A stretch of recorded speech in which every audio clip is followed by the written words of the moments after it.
로마서 14장 1절부터 4절까지 여러분 다 찾으셨으면 같이 성경도 보시고 또 모니터도 보시면서 함께 합독하시겠습니다. 시작. 믿음이 연약한 자를 너희가 받되 그의 의견을 비판하지 말라. 어떤 사람은 모든 것을 먹을 만한 믿음이 있고 믿음이 연약한 자는 채소만 먹게 되라.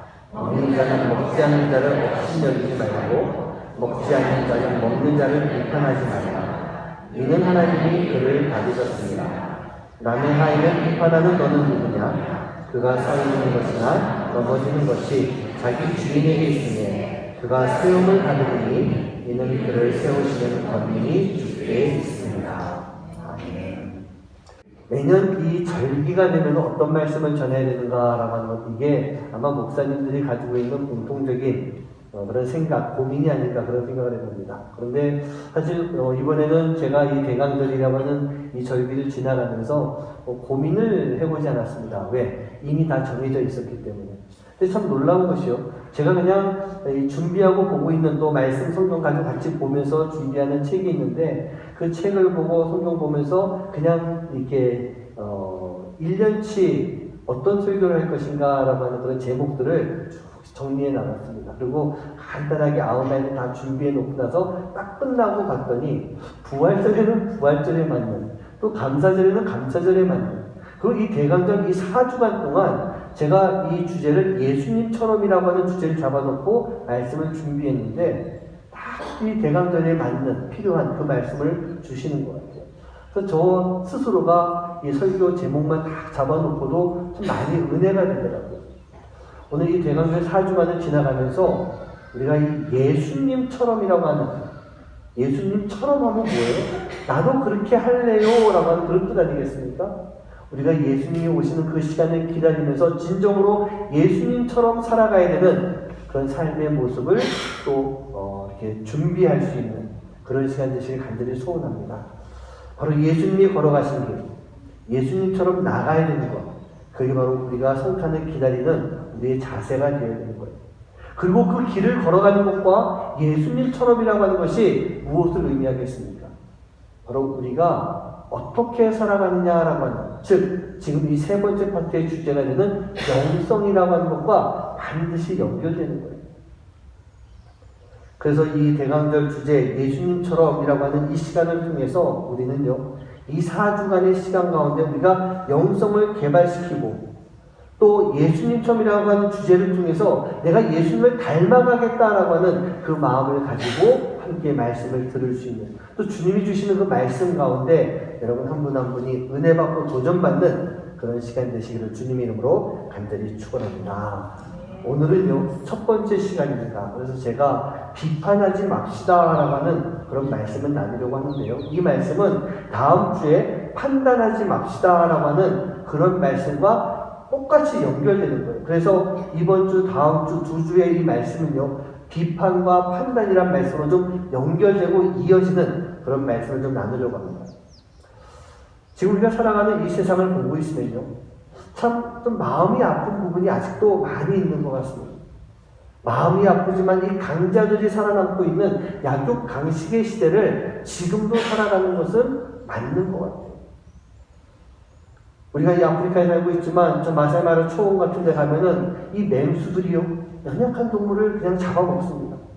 어찌 보면 그것이 하나님이 만드신 질서 중에 하나라고 할 수가 있겠지만 이 세상 자체가 이 강한 자가 약한 자를 지금 누르고 죽이고 밟고 올라서는 그런 세상을 살아가고 있는 모습, 그 모습이 이 세상의 모습이라는 얘기예요. 그런데 더 안타까운 건 뭔지 아십니까? 그 모습이 세상에만 있는 것이 아니에요. 바울이 지금 편지를 통해서 로마 교회에 말씀을 전하고 있는데 로마 교회 안에도 그러한 모습이 있는 것이에요. 그리고 안타까운 것은 지금 우리가 살아가는 이 현대를 살아가는 이 교회 안에도 그러한 모습들이 분명하게 남아있는 거예요. 그 문제들이 있는 거예요. 아니, 교회 안에서 무슨 기득권을 가지고 살아가려고 합니까? 교회 안에서 무슨 세상적인 이득을 보겠습니까? 교회 안에서 무슨 명예를 누리겠다라고 교회 안에서 그러한 모습들, 남을 누르고 남을 죽이고 내가 올라서려고 하는 그 모습들이 세상뿐만 아니라 교회 안에서도 그런 모습들이 나타나고 있다는 얘기예요. 왜 이런 모습이 나타나고 있을까요? 교회가 세상이고 이곳이 바로 죄인들이 모여있는 그런 곳이기 때문에 교회는 바로 하나님의 비전을 가지고 예수님의 성품으로 성령의 능력을 통해서 하나님의 일을 잘 감당하며 서로가 사랑하며 살아갈 수 있는 그런 모습이 되어야 되는데 그런 모습이 아니라 아직까지도 누군가를 누리려고 하는 세상과 똑같은 그런 모습들이 이 교회 안에 계속 나타나고 있는 것이다. 우리가 그것을 부인할 수가 없을 것 같아요. 세상도 그렇고 교회도 그렇고 누군가를 누르며 내가 주인공이 되려고 할 때 가장 많이 이용하고 사용하는 도구가 있어요. 그게 바로 오늘 말씀에 있는 비판이라고 하는 것입니다. 누군가를 비판해야만 내가 올라설 수 있는 그러한 세상, 그 세상이 교회 안에도 나타나고 있는 거예요. 제가 몇 주 전에 그런 말씀 드렸습니다. 죄인은요, 진리가 드러나게 되면 더 발악을 하는 거예요. 진리가 드러나게 되면 자기 자신이 드러나기 때문에 더 발악을 하면서 진리를 죽이려고 하는 것, 그게 바로 이 악한 세상의 모습이에요. 악의 모습이라는 거예요. 그 진리를 죽여야만 자기가 살 수 있기에 자신을 위해서, 자신이 살기 위해서 상대방을 비판하는 모습을 가지고 있는 것. 그게 바로 악의 모습이에요. 오늘 말씀 로마서 14장 1절 말씀을 같이 한번 합독해 봅니다. 시작. 믿음이 연약한 자를 너희가 알되 그의 의견을 비판하지 말라. 이 말씀이요, 누구에게 해주고 있는 말씀입니까? 믿음이 연약한 자에게요? 아니죠. 믿음이 좋다라고 하는 자에게 지금 이 말씀을 해주고 있는 거예요. 믿음이 좋다라고 하는 사람들이 지금 믿음이 연약한 자들을 비판하고 있는 것이 로마교회의 모습인 것입니다. 이게 로마교회가 가지고 있는 문제였던 거예요. 그렇다면 지금 여기서 말하는 믿음이 좋다라고 하는 사람이 진짜로 믿음이 좋은 사람일까요? 아니겠죠. 믿음이 좋은 사람이라고 한다면 지금 누군가를 비판하는 그런 모습을 보이겠습니까? 아니에요. 믿음이 좋은 것이 아니라 믿음이 지금 좋아 보이는, 믿음이 좋은 척하고 있는 그런 사람들의 이야기인 것입니다. 이 결론부터 말씀을 들어볼까요? 교회는요, 강한 자가 약한 자를 누르고 올라서는 곳 절대로 아닙니다. 오래된 자가 이제 막 교회에 나온 새로운 사람들을 피하에 두고 부리는 곳? 그것도 아닙니다. 직분이 있는 사람이 직분이 없는 자에게 명령을 하고 자기가 대장처럼 있는 곳? 그것도 아닙니다. 교회는요, 죄인들이 많이 모이는 곳입니다. 아픈 사람들이 철철 넘쳐나는 곳이 바로 교회인 것입니다. 그리고 그러한 자들이 함께 모여서요, 서로 껴안아주는 거예요. 서로 위로해주는 거예요. 서로 만져주고 치유하고 고쳐주는, 즉 사랑을 많이 해줘야 되는 것, 그것이 바로 교회예요. 아픈 사람들, 죄인들, 그러한 사람들이 모여야 되는 곳, 그리고 사랑을 해야 되는 곳, 그게 바로 교회인 것입니다. 그런데 그런 로마 교회의 1절에서 그의 의견을 비판하지 말라. 믿음이 연약한 사람인데 그 연약한 사람들의 의견을 비판하지 말라. 그렇게 지금 말씀하고 있는 거예요. 여기 믿음이 연약한 자들의 의견이 무엇이겠습니까? 당시 로마 교회 구성을 보면요, 유대교의 전통과 이방인들의 생활 습관이 함께 공존하고 있는 그런 모습이었어요. 그러면서 이 두 부류가 지속적으로 계속 갈등의 관계를 가지고 있는 그런 모습이었던 것입니다. 그런 가운데 이미 오래전부터 하나님을 알고 믿고 있었던 유대교 출신의 기독교인들이 아마도 주도권을 가지고 있는, 기득권을 가지고 있는 모습이 분명한 것 같아요. 그래서 지금까지 바울은요, 이 로마서 말씀을 통해서 유대인들에게 계속적으로 말씀을 해주고 있는 그런 모습 아닙니까? 바울은 이제 막 복음이 들어가서 그 안에서 은혜 받고 성령의 역사로 많은 변화를 일으켰지만 아직은 잘 모르고 있는 어리버리한 그러한 이방인들, 그 이방인들을 두고 유대인들에게 너희들이 이 사람들을, 이 연약한 자들을 비판하면 안 된다. 이 유대인들에게 이 사람들을 비판하면 안 된다라고 지금 엄하게 이야기하고 있는 거예요. 저희 교회가 지금 올해 주제가 거룩이라는 주제를 가지고 1년 동안 이렇게 왔습니다.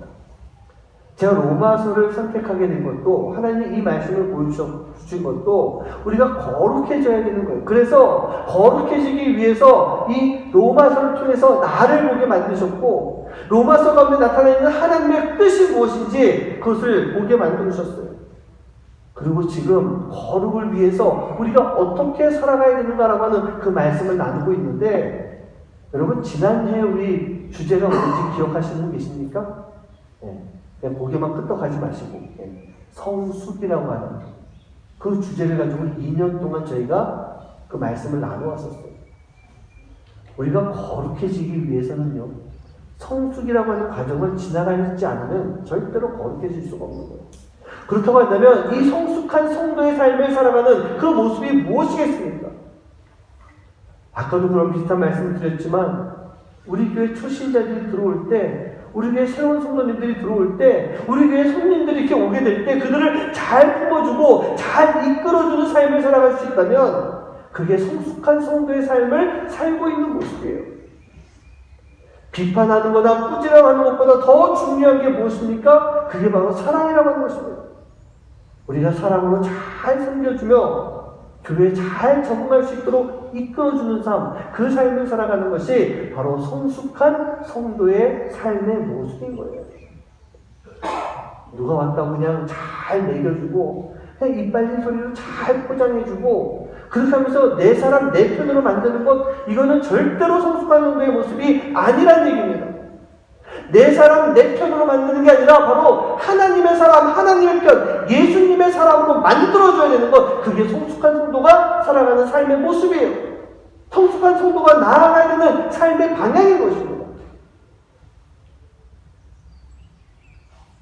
고린도전서 10장 23절 말씀을 한번 같이 읽어보겠습니다. 함께 합독합니다. 시작. 모든 것이 다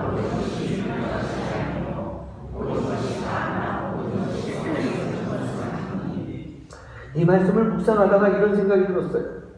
내게 있어서 내 기준을 가지고 보고 있으면 모든 것이 가할 수도 있고 유익할 수도 있습니다. 그런데 내 기준으로 보는 게 아니라 내 기준만 가지고 보고 있으면 모든 것이 가하고 모든 것이 유익한 것이 아니에요. 결코 유익한 덕을 세울 수가 없는 것입니다. 어떤 때요? 내 기준만 가지고 보고 그렇게 살아가는 그 삶을 살고 있다면 절대로 그것도 할 수가 없는 것입니다. 우리는 이 시대를 살아가면서도 너무나도 내 기준을 가지고 살아가는 그런 모습이 있지 않습니까? 내 기준만 가지고 있다 보니 우리는 내 기준과 다른 사람들을 늘 비판하고 있는 그런 모습이 있는 거예요. 제가 청년 시절이었습니다. 우리 교회에 이 청년들이 한 30여 명 정도가 늘 모입니다. 그 한 절반 정도가 남자였습니다. 그런데 우리가 모여서 신앙생활하고 고민하는 것 중에 하나가 뭐였냐? 술, 담배 문제 때문에 늘 고민을 하고 있었어요. 다들 교회 열심히 나왔습니다. 신앙생활 잘 했습니다. 기도도 열심히 합니다. 교회 주일 봉사는 다 합니다. 열심히 신앙생활하고 토요일마다 모여서 청년들이 함께 성경 공부하고 그렇게 예배도 드립니다. 그리고 끝나면 어디 갈까요? 호프집 갑니다. 그리고 거기서 맥주를 마십니다.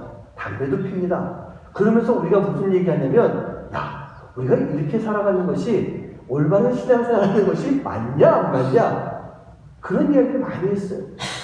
뭐 저랑 비슷한 연배에 계신 분들, 그때 신앙생활 하신 분들 아마 동일한 고민을 많이 했을 것 같아요. 물론 그 중에 하나가 저였었습니다. 그래서 저희가요, 하루는 성경 공부하다가 목사님께 이 문제를 놓고 같이 이야기했었어요. 이 갈등을 목사님께 물어본 적이 있었어요. 근데 그 목사님은요, 그 당시 80년대 초의 학번, 이 광주 사태가 있었고요. 한참 이 민주화 운동이 막 일어날 때, 이 감리교 신학대학을 다니고 있었던 그 당시에는 뭐 신학생 무슨 뭐 모든 대학생들이 대부분 그 민주화 운동 가운데 열심히 내고 있던 그때였어요. 이 목사님도 마찬가지였어요. 그래서 또 목사님께 우리 고민을 털어놨을 때 목사님이 그런 말씀을 해주시더라고요. 저희 보고 얘들아, 사실 나도 대학교 다닐 때 민주화 운동하고 하면서 나도 술도 마셨다. 나도 담배를 폈었다. 그 이야기를 하시면서 먼저 당신의 과거를 오픈해 주시더라고요. 그러면서 우리의 고충을 잘 알겠노라 라고 하면서 저에게 이런 말씀을 주셨어요. 나는 지금 분명히 술과 담배를 하지 않는다. 그런데 술과 담배가 나는 죄라고 생각하진 않아. 하지만 우리가 이 술과 담배를 마심으로 인해서 죄를 짓게 되는 그 모습이 그게 바로 죄라고 생각합니다.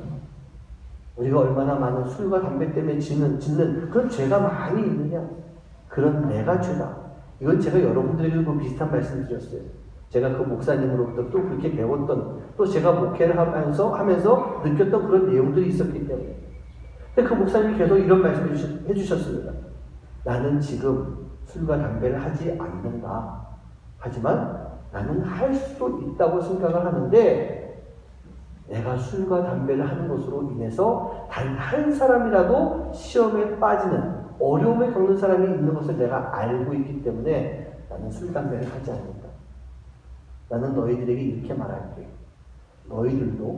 너희들이 지금 술 마시고 담배 피는 것으로 인해서 죄를 짓게 되고 그 죄 가운데서 벗어나지 못하겠다는 생각이 들 때는 그 술과 담배가 분명히 큰 죄가 될 수가 있으니 너희들이 그때는 분명히 끊도록 해라. 목사님이요. 저희들에게 그렇게 말씀해 주시더라고요. 그리고 한 1, 2년쯤 지났을 때 제가 술과 담배를 끊게 되었어요. 술과 담배를 끊고 나니까 하나님이 그때 저를 홀링하시는 그런 시간이 있었어요. 그리고 제가 지난 여름에 한국에 갔다가 오랜만에 그때 친구들을 만나게 됐습니다. 만나고 나서 또 다른 친구들 다 이야기 듣고 보니까 대부분이 술과 담배 이제 다 끊었더라고요.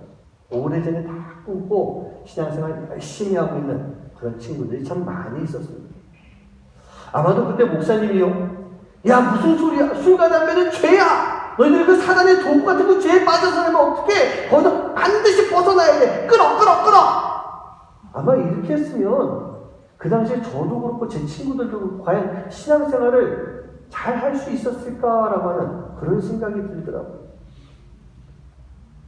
우리가요, 진정으로 성숙한 성도의 삶을 살고 있다면 내가 판단해서 내 기준을 가지고 내 이웃과 내 형제 자매와 지체들을 평가하고 판단하는, 또 그렇게 하면서 비판하는 모습은 절대로 옳은 그런 모습은 아니라고 생각합니다. 내 기준과 달라도요. 나와는 다른 삶을 산다고 해서 그 사람이 무조건 틀린 것은 아니잖아요. 무조건 틀린 거 아니잖아요. 그런데 우리는요, 나와 다름을 비판하고 인정하지 않고 정죄하면서 살아갈 때가 얼마나 많이 있는 얘기예요.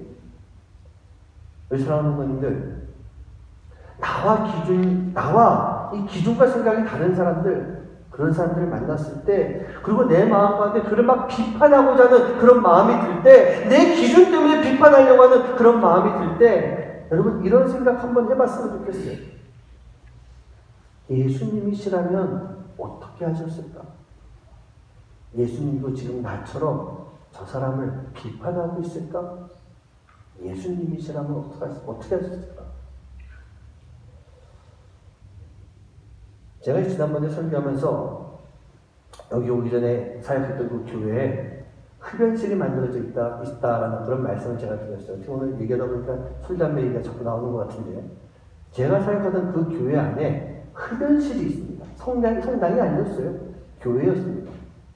근데 그때 그 흡연실을 만드는 그 과정 가운데서 많은 사람들과 또 많은 교회와 또 여러 사람들이 제가 사역하는 교회, 또 담임 목사님을 그렇게 막 비판했습니다. 이단이라고까지 했었어요. 그런데 그때 그 담임 목사님이요, 그 이야기를 다 들으시면서 이렇게 기도하셨대요. 예수님이시라면 저 담배 피는 저 사람들을 어떻게 하시겠습니까? 그렇게 기도했다고 합니다. 그때 예수님께서 말씀해 주시더래요. 담배를 피느라고 지금 교회에 나오지 못하고 있는, 또 담배 피느라고 교회 주변에서 방황하고 소송거리고 있는 저 자들도 내가 사랑하는 내 아들이다, 내 딸이다, 내 자녀들이다. 예수님께서 그런 마음을 주시더래요. 그래서 목사님은요, 용기를 내서 교회 흡연실을 완성을 시키셨습니다. 그리고 여러분, 그곳에서요, 교회 일반 성도들이 그곳에 들어가서 담배 피는 사람 아무도 없어요. 그럴 만한 배짱이 있는 사람 아무도 없어요. 근데 그곳에 담배 피는 사람들이 들어가요. 어떤 사람들 아내 교회에다 데려다 놓고 아이들 데려다 놓고 교회 안 들어갑니다. 왜? 자기는 담배를 피워야 되기 때문에. 그런 사람들이요, 봄, 가을이야 괜찮죠? 여름 덥잖아요? 얼마나 그 안에 시원하게 나는데요. 겨울에 춥잖아요? 얼마나 따뜻하게 나는데요. 거기에 들어가서 담배를 피기 시작합니다. 그런데 그 안에 모니터를 해놓고 예배 시장이 그대로 나가고 목사님 말씀이 그대로 전달되고 있어요. 이 사람들이요, 담배를 피면서 목사님 말씀을 듣기 시작하는 거예요. 그 중에 많은 사람들이 교회 안에 들어왔어요. 예배를 드리게 됐어요. 세례를 받았어요. 집사 직분 받았어요. 권사 직분까지 받는 모습을 제가 보고 이 케냐로 들어왔어요. 그렇다고 한다면 예수님이시라면 어떻게 하셨을까라고 질문했을 때 그 사람들을 비판할 수 있었을까요? 너네는 담배 피는 사람들이니까 교회 들어오면 안 돼. 냄새가 나. 교회 들어오지 마. 담배 피는 게 무슨 신앙이냐? 무슨 기독교이냐? 그러면서 그들을 계속 쫓으셨을까요? 우리는요, 내 기준 가지고 보고 판단하고 비판하는 모습이 되지 말아야 돼요. 그래서 예수님께 물어봐야 돼요. 그게 무슨 얘기입니까? 예수님의 기준은 무엇입니까? 내 기준이 아닌 예수님의 기준으로 제가 살아가기 원합니다. 우리 가운데 그러한 마음이 있어야 되는 거예요. 어찌 보면 우리 기준으로 봤을 때 담배 피고 교회 안 나오는 사람들은, 이 사람들은 연약한 사람인 거예요. 나는 믿음이 좋은 사람이라면 이 사람은 연약한 사람인데, 이 연약한 그 사람들의 의견, 그 사람들의 삶의 모습, 그걸 그냥 비판하고 있겠냐는 얘기입니다. 오늘 적어도 이 자리에 계신 분들이라고 한다면 그런 사람들을 만났을 때 그 사람들을 안아줘야 돼요. 품어줘야 돼요. 사랑해줘야 되는 것입니다. 술 마시고 담배 피는 사람뿐만 아니라 믿음이 연약해서 아직 하나님을 잘 모르고 죄의 길 가운데 걸어가고 있는 그런 사람들, 잘못된 삶을 살고 있다면 그들을요, 비판할 것이 아니라 그들을 안아줘야 된다는 거예요. 사랑해줘야 되는 거예요. 예수님은 그렇게 하셨던 것입니다. 우리는 늘 우리 기준으로 살고 있고, 사랑이 아닌 개인이 또 교회가 가지고 있는 전통과 습관과 형식에 매여 있다 보니까 우리는 늘 비판하면서 살아가는 그러한 삶의 모습이 되는 거예요. 우리도 인간이기 때문에 그런 마음 들겠죠. 비판하는 마음이 들겠죠. 비판하고 비난하지 않으면 못 견딜 것 같은 그런 상황이 오겠죠. 그럴 때 여러분 기도해 보시기 바랍니다. 예수님이시라면 어떻게 하시겠어요? 그렇게 하면요, 우리 주님께서는 우리에게 자유로운 마음을 주실 겁니다. 내가 비판하려고 하는 이 막 묶여있는 그 마음을 풀어주시고 우리에게 자유로운 마음을 우리에게 주시는 거예요. 그리고 그렇게 진정한 자유, 그 자유가 우리에게 임했을 때 하나님은 우리를요, 하나님의 사람으로 바꿔주신다는 얘기예요. 저희 가족 이야기를 좀 하나 좀 하려고 합니다. 저는요, 위에 형이 있고 밑에 여동생이 있어요. 형은 장남이라서 그렇고 밑에는 여동생이라서 그렇고 늘 언제나 이게 힘든 시간을 지나가는 게 가운데 껴있는 저였던 것 같아요. 혹시 이 중에 아이가 셋이 있으면 가운데 아이 정말 잘해주시기 바랍니다. 가운데 애들 힘들어요. 잘해주셔야 돼요. 근데 저희 형이요, 거기에다가 일단 저랑 많이 달라요. 어마어마하게 달라요. 우리 그 전도사님이 한번 우리 형하고 저하고 이렇게 보시더니, 야, 같은 엄마 배에서 나온 형제 맞냐? 라고 하실 만큼 저랑 형이랑 많이 달라요. 거기다 저희 형은요, 성질이 불같습니다. 제가 도저히 이 불같은 성질을 가지고 있는 형하고 못 살겠더라고요. 미쳐버릴 것 같았어요. 근데 어느 날 어머니께서 오셔서 저에게 그러시더라고요. 성모야, 엄마랑 아빠랑 이제 형을 위해서 좀 기도하기로 했다. 형의 그 성격을 놓고 좀 기도하기로 했으니까 너도 좀 같이 기도했으면 좋겠다. 여러분 요 얘기를 들으시면 느껴지는 게 있죠? 제가 문제가 아니라 형이 문제예요. 얼마나 형이 문제였으면, 성격이 문제였으면 어머니가 그렇게 아버지랑 새벽에 가서 기도까지 하겠어요. 그냥 놔뒀다가 장가도 못 갈 것 같았거든요. 근데 제가 그 이야기를 듣고 제가 기도를 잘 해야 되는데 기도하고 싶은 마음이 별로 안 들더라고요. 하지만 기도를 했습니다. 해야 됩니다. 왜냐면 그때가 제가 이제 막 신학대학원에 들어가서 저도 나름 신학생이라고 하는 하나님의 길을 걸어가야 되는 사람인데 엄마가 그런 얘기 하시는데 내가 싫어. 뭐 지가 알아서 살겠지. 어떻게 이렇게 이야기하겠어요.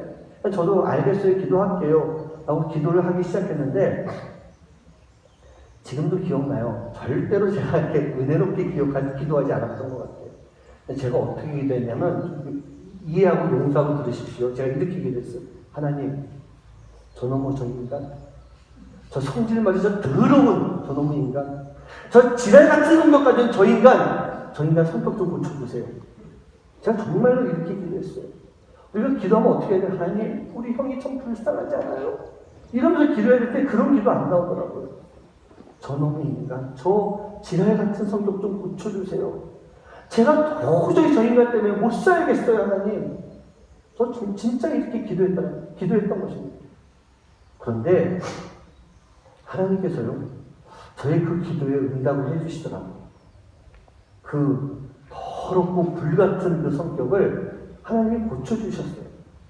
그런데 중요한 것은요, 하나님이 그 성격을 고쳐주시기 전에 저를 먼저 바꿔주시기 시작하더라고요. 형에 대한 저의 그 마음을 고쳐주셨어요. 형을 이해할 수 있는 그 마음을 제 안에 허락해 주셨어요. 그렇게 함으로 인해서 내 기준을 가지고 형을 바라보는 그 모습이 아니라 형 기준을 가지고 형에 대한 기준으로 형을 바라보게 만드시더라고요. 그러니까 화가 나고 분노가 나고 미쳐버릴 것 같은 그 마음이 아니라 형의 기준으로 형을 보니까 형이 이해가 되기 시작하더라고요. 용서가 되기 시작하더라고요. 그렇게 형을 바라보는 내 마음을 바꿔주시더니 그러고 난 다음에 하나님이 형을 바꿔주시면 그 일까지 행하시더라고요. 시간이 훨씬 지나면서 이 일들을 생각할 때 그런 생각했어요. 하나님이 그저 내 기도에 응답하셔서 형만 바꿔주셨으면 과연 내가 바뀐 형을 알 수가 있었을까? 아직도 내 기준을 가지고 형을 바라보고 있기 때문에 아무리 이 형이 바뀌어도 나는 내 기준이 안 바뀐 상태라는 얘기예요.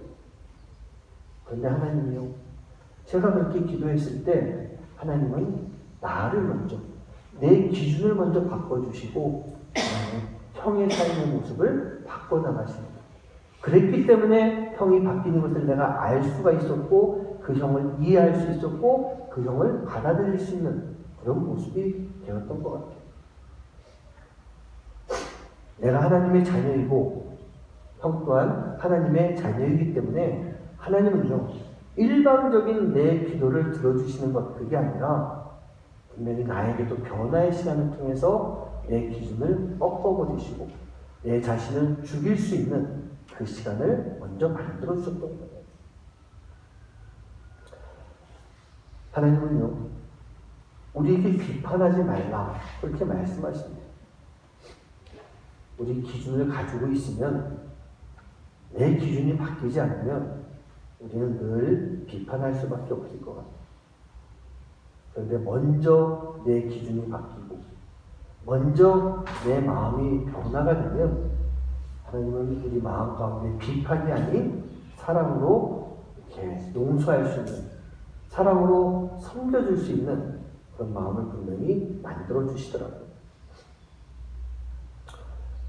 우리가 비판하지 말아야 되는 그 이유가 있습니다. 14장 3절 말씀을 한번 같이 합독하겠습니다. 합독합니다. 시작. 먹는 자는 먹지 않는 자는 먹는 자는 아니고 이는 하나님이 그를 받으셨습니다. 앞에 말씀은 다 빼놓고요. 마지막에 뭐라고 되어 있습니까? 하나님이 그를 받으셨다. 우리가 업신여기지 말고 비판하지 말아야 되는 이유는요, 지금 내가 비판하려고 하는 이 사람이 하나님의 자녀라는 얘기입니다. 하나님의 사람이라는 얘기예요. 하나님이 이미 받으셨어요. 그런데 우리가 왜 그 사람을 비판하는 그런 삶을 살아가고 있습니까? 내가 그 사람에 대해서 그래 알았어 내가 널 받아줄게 오케이 라고 하기 훨씬 이전에 하나님이 먼저 자녀 삼으신 거예요. 그래서 우리는요, 그 하나님의 자녀가 된 내 형제 자매 그 지체를 비판하지 말아야 되는 것입니다. 사랑해 줄 수가 있어야 되는 거예요. 여러분, 제가 몇 주 전에 이런 말 했는데 기억나실지 모르겠어요. 나는 사랑을 해줘야 되는 존재이고 그는 사랑을 받아야 되는 존재이다. 그렇습니다. 우리는요, 비판하는 존재가 아니라 사랑을 줘야 되는 존재예요. 그는요, 비판을 받는 존재가 아니라 사랑을 받을 수 있는 존재가 되어야 돼요. 그게 교회예요. 그게 우리 공동체의 모습이 되어야 되는 것입니다. 우리가 비판하는 것이 아니라 사랑을 해줄 때 하나님께서 고쳐주시고 변화시키는 그런 삶의 역사가 일어나요. 내가 비판하고 비난한다고 누가 고쳐질 것 같습니까? 안 고쳐집니다. 하지만 사랑을 할 때 고침받고 변화될 수 있는 역사, 내가 아닌 누가요? 하나님이 해주시는 그런 놀라운 역사가 있는 거예요. 두 번째로 우리가 비판하지 말아야 되는 이유는요, 우리 4절 말씀을 같이 한번 합독합니다. 시작. 남의 하인을 비판하는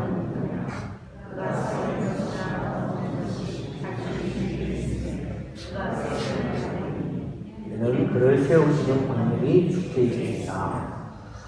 누가 남의 하인을 비판하느냐라고 되어 있으면서 그러지 말라고 말합니다.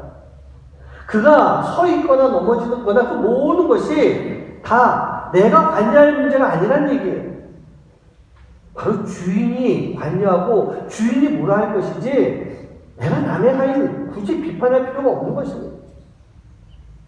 바로 주인이 하는 거예요. 그러면 누가 하인입니까?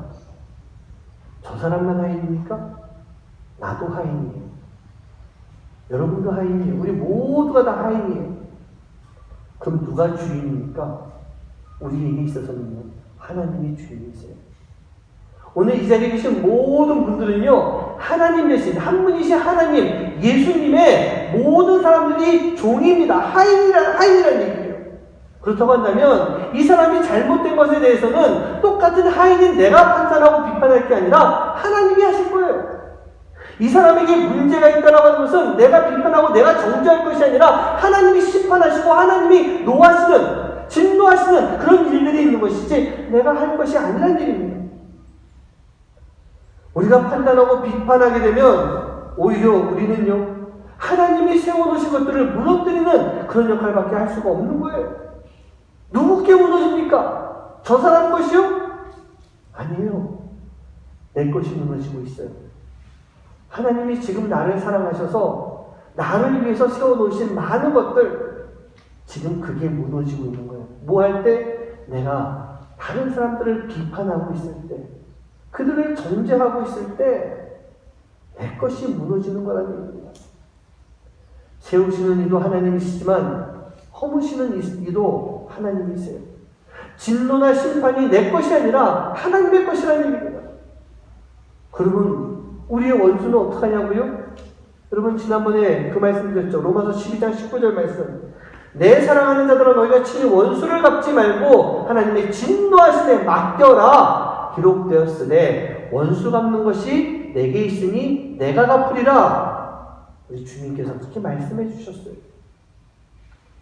비판, 판단이요? 정죄하는 것이요? 여러분 다 하나님께 맡기시면 됩니다. 우리가 비판하고 분노할 것이 아니라 하나님의 진노하심에 맡기고 살아가는 것, 이게 바로 우리가 해야 되는 크리스찬의 삶의 모습이에요. 이게 바로 영성이라는 얘기입니다. 그러면 우리는요, 그렇게 했을 때 우리가 사랑할 수 있는 삶, 그 삶을 살아가는 거예요. 사랑하기 힘듭니다. 이 시대를 살아가면서 사랑하는 것만큼 힘든 게 없는 것 같아요. 그런데 내가 사랑할 것이 아니라 하나님께 다 맡겨놓으면 하나님이 우리와 하여금 사랑할 수 있는 그런 마음을 주실 것 같아요. 우리가 생활하면서 비판하지 않고 진정으로 사랑하는 그런 삶을 살아가는 모습이 어떤 모습일까? 이렇게 한번 말씀드려보고 싶어요. 진정한 사랑은 속아주는 것, 알면서도 속아주는 것, 그게 바로 사랑이 아닐까. 여기에 진노와 심판은 하나님께 맡기면 되기 때문에 우리는 그냥 속아주는 삶을 살아가는 것, 그게 우리가 해야 되는 그런 모습인 것 같아요. 여러분, 우리가 비판을 할 때 우리 마음과 우리 입에서 제일 많이 나오는 단어가 뭔지 아십니까? 너 때문이야. 너 때문이야. 네가 그랬잖아. 네가 문제야. 너라고 하는 단어가 제일 많이 나오는 것 같아요. 내가 문제가 아니에요. 너가 문제가 있는 거예요. 나는 무조건 옳아요. 너가 틀리는 거예요. 우리는 그런 마음을 가지고 살아가고 있는 것입니다. 문제가 있어도 내 문제는 아니고 너의 문제고 너가 틀렸기 때문에 지금 이런 어려운 상황들이 된 것이야. 우리가 늘 그 마음, 그 너라고 하는 단어를 가지고 우리가 비판하면서 살아가고 있는 그런 모습인 거예요. 우리 안에 죄가 처음 들어왔을 때가 언제예요? 아담과 하와가 선악과를 따먹고 범죄했던 바로 그 시간이에요. 선악과를 따먹고 숨어있던 아담이 하나님이 찾으실 때 뭐라고 말합니까? 하나님이 나에게 주셔서 함께하는 저 여자가 나보고 먹으라고 그랬어요. 저 여자 때문이에요. 라고 그렇게 이야기하고 있지 않습니까? 죄는 자기가 저질러 놓고서 자기가 지은 죄를 갖다가 탓하고 회개하고 용서를 구해도 모르겠는데 하나님 죄 때문이에요. 제가 그랬어요. 라고 그렇게 이야기하고 있어요. 그게 죄의 모습이에요. 뿐만 아니라 아담은요, 그 죄를 하나님께 돌리기도 합니다. 하나님이 만들어서 나에게 주신 저 여자. 하나님, 저 여자 안 만들어줬으면, 저희가 안 줬으면 저 선악과 안 따먹었을 거 아니에요. 그렇게 이야기하고 있는 거예요. 하와도 마찬가지로 뱀에게 자기의 죄를 전가시킵니다. 일부 예배 때 이야기를 했더니 한 부부가 나가면서 왜 먹고 그래? 네가 안 먹었으면 됐지. 그렇게 또 이렇게 웃으면서 농담이지만 그렇게 이야기하더라고요. 여러분, 죄의 모습이 뭔지 아세요? 바로 상대방을 가리키면서 비판하고 비난하는 것, 그게 바로 죄의 모습이에요. 그게 죄의 마음이에요. 선악과를 따먹고 죄가 우리 안에 들어왔을 때 제일 먼저 행동한 것이 너 때문이야 라고 하는 그런 이야기. 그게 바로 죄의 모습, 죄의 마음이라는 얘기예요. 사랑하는 성도님들, 우리는 비판하지 말아야 되는 그 삶을 살아야 되는 거예요. 비판하지 않고 사랑을 해줘야 되는 것, 그게 바로 크리스천이 살아가는 가장 중요한 삶의 모습인 것입니다. 그리고 그것이 영성이에요. 영성이 뭐라고요? 삶이에요. 크리스천의 삶이에요. 하늘나라에서의 삶과 이 땅에서의 삶이 동일하게 나타나는 모습이 되어야 되는 것. 그게 영성이에요. 그 영성의 삶을 살기 위해서 여러분, 우리 입에서 비판하고 비난하는 말을 없애시기 바랍니다. 사라지게 만들었으면 좋겠어요. 이 비판과 비난은요, 어디서부터 시작이 돼요? 내 기준으로 내가 판단하는 거기에서부터 시작돼요.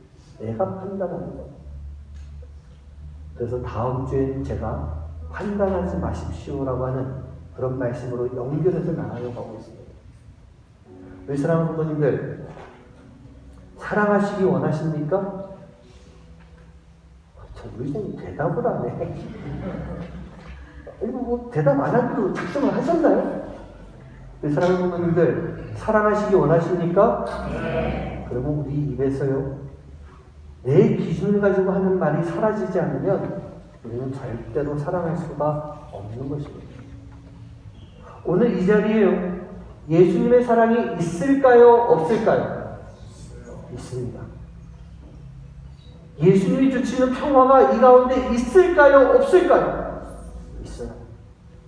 예수님이 주시는 축복이, 이 복이 우리 가운데 분명하게 넘쳐나고 있어요. 그렇다면 이제 이 안에 가득 차 있는데 우리는 이것을 가지고 나누기만 하면 되는 거예요. 전하기만 하면 되는 거예요. 예수님의 사랑과 은혜와 평화와 축복이 가득한 이 자리에서 너 때문이야 라고 하는 그런 이야기, 비판하고 비난하는 이야기, 우리는 그것을 이제는 없애야 되는 거예요. 그렇게 했을 때 우리 교회가 정말 하나님 앞에 아름다운 하나님의 교회 역할을 감당할 수가 있는 것이고요. 여러분들이 모여있는 구역이, 여러분들의 가족이, 여러분 개인이 바로 진정한 영성을 가지고 살아가는 크리스찬의 모습을 보여줄 수가 있는 것입니다. 사랑하는 부모님들,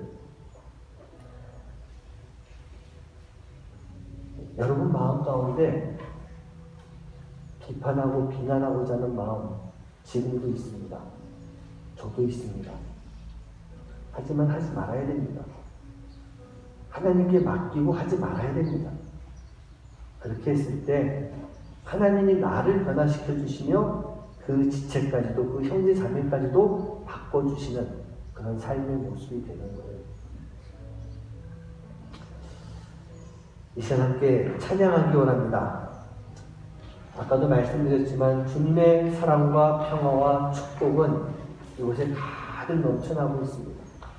우리가 그 하나님의 은혜를 가지고 내가 살아가기 원합니다. 그 은혜를 나누기 원합니다.